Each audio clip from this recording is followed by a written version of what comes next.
Magandang araw mga kababayan, narito ang pinakabagong weather update natin ngayong araw, July 10, 2025, Thursday. Update tayo sa development ng low pressure na binabantayan natin sa labas ng Philippine Area of Responsibility at meron pang dalawang lalabas na sama ng panahon next week. Habagat patuloy na magpapaulan ngayong araw. Para naman lagi kang updated sa lagay ng panahon, i-click mo lang ang subscribe button. Ngayong umaga, tinatayang nasa 540 kilometers sa hilagang silangan ng Itbay at Batanes ang sentro ng low pressure batay sa lahat ng available na datos. Habang ang southwest monsoon o habagat ay patuloy na nakaaapekto sa malaking bahagi ng bansa. Inaasahan ang paminsan-minsang pag-ulan sa mga lugar sa Metro Manila, Batanes, Babuyan Island, Zambales, Bataan, Cavite, Occidental Mindoro at Antique. Ang mga pag-ulang ito ay dulot ng habagat at may posibilidad na magdulot ng flash floods o pagguho ng lupa lalo na sa mga mabababang lugar o bundok. Samantala, asahan ang maulap na kalangitan na may kalat-kalat na pag-ulan sa mga rehiyon ng Ilocos, Cordillera Administrative Region, Negros Island Region, Zamboanga Peninsula,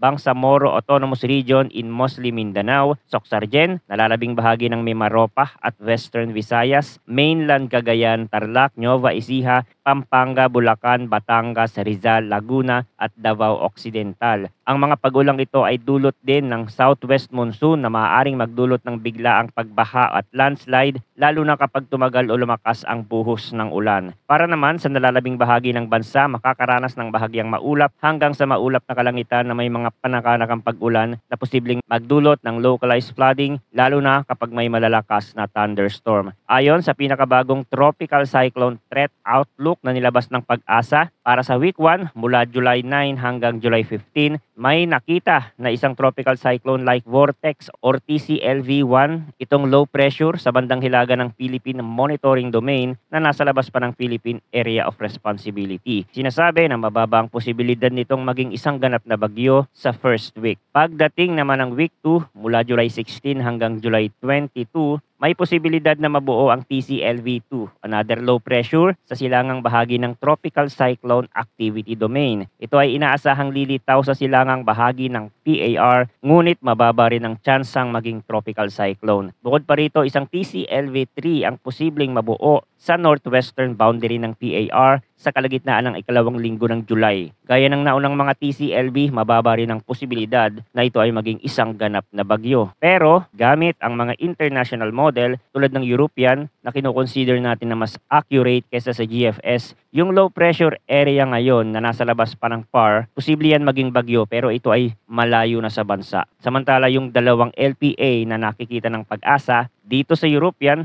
isa lang yon na malaking bagyo pero ayon sa latest data, kumikilos din ito pahilaga. Pero sa GFS, nagpapakita din ito ng dalawang bagyo next week na sigurado yung isa ay dadaan sa kalupaan.